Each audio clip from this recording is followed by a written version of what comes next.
mengadakan video conference dipimpin langsung oleh Bapak Kapolri.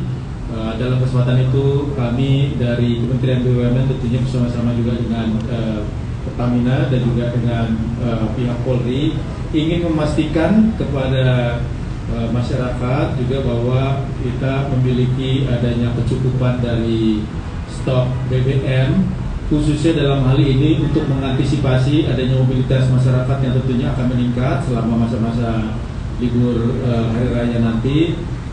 Dan kita juga tentunya dalam hal ini sudah memastikan adanya ketersediaan stok, baik itu untuk produk Pertalite dan juga untuk produk BBM biosolar yang mungkin selama ini kita melihat di media memberitakan adanya antrian yang cukup panjang di beberapa SPBU, dan juga direksi daripada Pertamina sendiri sudah langsung turun pada saat ini juga memang melampaui apa yang menjadi minimum stok yang ada. Nah, kita bagaimana dalam hal ini bersama-sama dengan pihak kepolisian dan juga Kapolda dan juga polisi-polisi di Kapolres dan Kapolresta untuk memastikan langkah-langkah yang memang diperlukan. Kalau misalnya memang ada penyalahgunaan ataupun juga masyarakat yang tidak berhak untuk bisa memanfaatkan BBM tersebut, maka tentunya diperlukan langkah-langkah untuk bisa memastikan adanya tindakan sehingga memang hanya masyarakat yang memang sesuai dengan peraturan PP yang ada, PP 191 ini memang bisa menggunakan BBM tersebut. Tetapi intinya kita ingin memastikan dalam kesempatan ini bahwa supply stok yang ada itu jauh melampaui yang saat ini dibutuhkan oleh masyarakat, dan kita memastikan bahwa dalam hari-hari ke depan memang kita akan menambah jumlah stok yang ada di masing-masing wilayah untuk bisa memastikan bahwa dengan tingkat mobilitas yang akan meningkat nanti bisa dipastikan bahwa ketersediaan stok tersebut memang ada. Mungkin itu dari kami, Pak Kapolri. Terima kasih. Baik, terima kasih Bapak Kapolri, Pak Kabareskrim, Pak Wamen, rekan-rekan media. Di dalam rapat koordinasi tadi Pak Kapolri, kami menyampaikan yang pertama adalah terkait stok. Dari Pak Wamen segera sudah menyampaikan. Jadi pada dasarnya stok untuk seluruh produk, baik BBM maupun LPG ini tersedia. Ya, jadi kalau kita Indonesia ini kita Pertamina menetapkan stok operasi selama ini adalah 21 hari. Sebagai gambaran ya, untuk solar itu hari ini stoknya 23 hari. Jadi sebetulnya sudah lebih dari stok yang biasanya. Yang kedua, bagaimana antisipasi terhadap peningkatan dari demand pada saat Ramadan dan Idul Fitri. Kita sama-sama mengetahui bahwa 2 tahun terakhir tidak ada mudik, dan tahun ini pemerintah sudah memperbolehkan, sehingga kita sudah antisipasi prediksi hari per hari selama masa Satgas, yaitu 11 April sampai dengan 10 Mei, di mana nanti ada terjadi peningkatan sampai dengan 30%. Itu pun sudah kami antisipasi. Nah, selain itu, selain tambahan supply-nya, kita juga menambahkan fasilitas lain. Jadi untuk mengurai kemacetan di jalan-jalan, kita mengerahkan 220 unit motoris. Jadi motor-motor yang bisa kemudian mengisi BBM.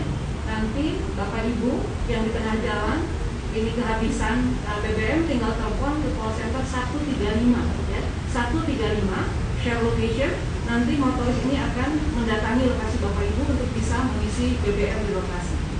Yang kedua, kami juga menambah mobile dispenser, yaitu mobil tangki yang ditambah dengan kilometer. Ada 144 unit yang akan kami tambahkan, sehingga nanti di rest area yang tidak ada SPBU kami bisa pasang di sana, ataupun di SPBU yang demandnya meningkat.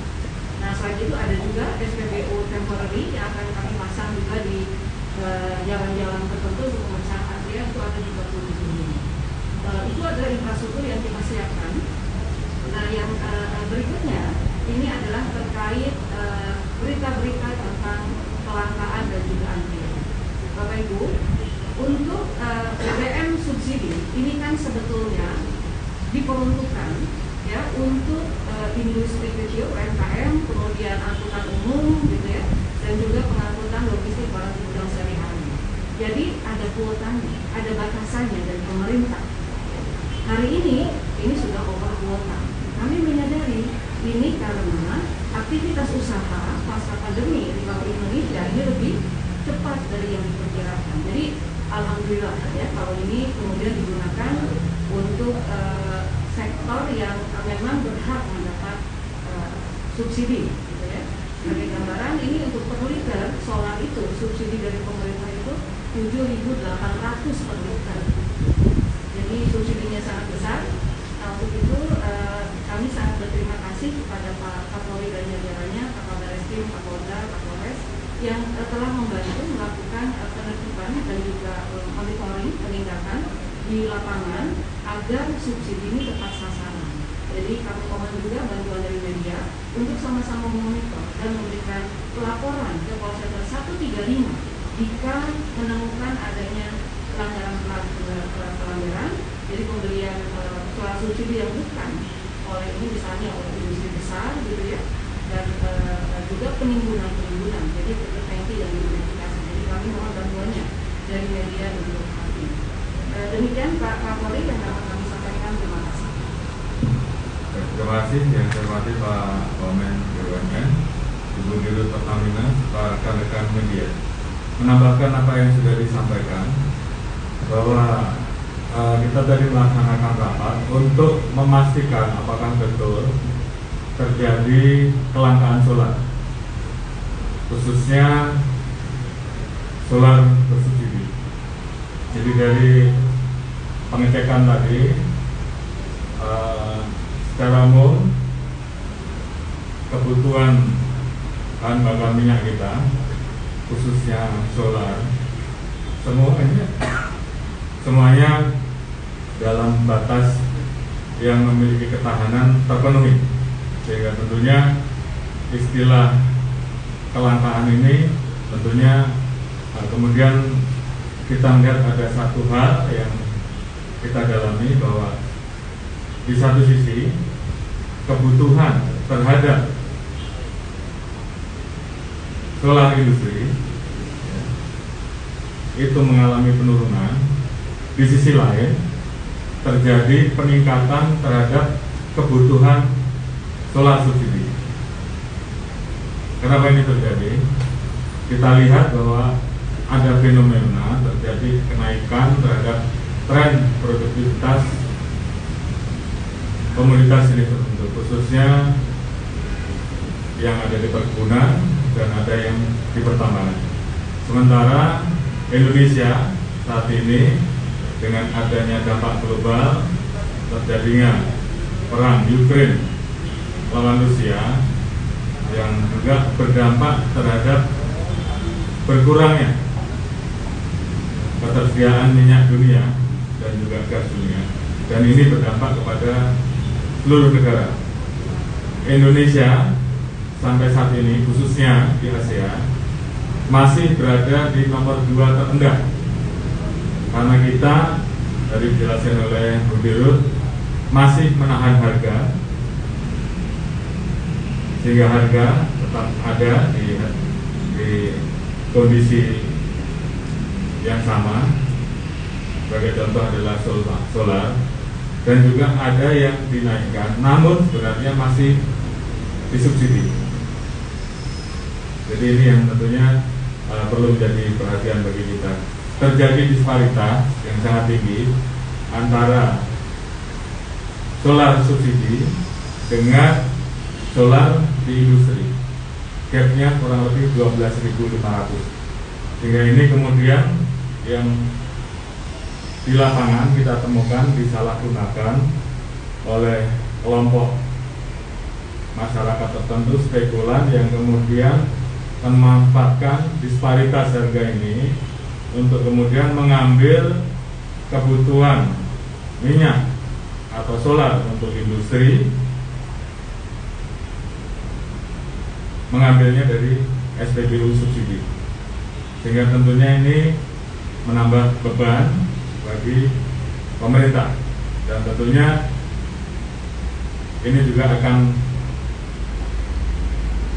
menimbulkan permasalahan, karena di satu sisi subsidi yang seharusnya diberikan kepada masyarakat yang memang perlu subsidi, tadi sudah disampaikan, transportasi umum, kemudian masyarakat UMKM, kemudian masyarakat yang memang perlu disubsidi, pedagang kaki lima dan sebagainya. Kemudian ini digunakan untuk kebutuhan industri, sehingga yang terjadi adalah kebutuhan industri justru menurun di tengah produktivitas yang meningkat untuk sektor perindustrian. Namun di satu sisi kebutuhan terhadap minyak yang harusnya disubsidi meningkat. Jadi ini yang kita tertibkan. Kita sudah menangkap kurang lebih 19 tersangka di 6 wilayah, dan ini akan terus kita lakukan sehingga kemudian distribusi atau peruntukan dari BBM bersubsidi betul-betul bisa diberikan kepada masyarakat yang perlu disubsidi, sedangkan kebutuhan industri tentunya akan disiapkan dari kuota yang disiapkan untuk industri. Terkait dengan permasalahan apabila memang jaraknya jauh dan perlu ada pelayanan khusus, dari Pertamina sudah mempersiapkan kalau memang diperlukan adanya tambahan SPBU untuk industri, termasuk juga tempat-tempat penyimpanan yang bisa didorong. Ini yang akan kita jaga sehingga kemudian di lapangan solar subsidi tetap tersedia dan solar industri dipenuhi dengan solar yang memang dipersiapkan untuk kebutuhan industri, sehingga keberadaan minyak, keberadaan solar, keberadaan BBM yang secara real stok sebenarnya tercukupi, ini betul-betul bisa kita jaga dan kita pertahankan. Demikian yang bisa kita sampaikan. Terima kasih. Assalamualaikum warahmatullahi wabarakatuh.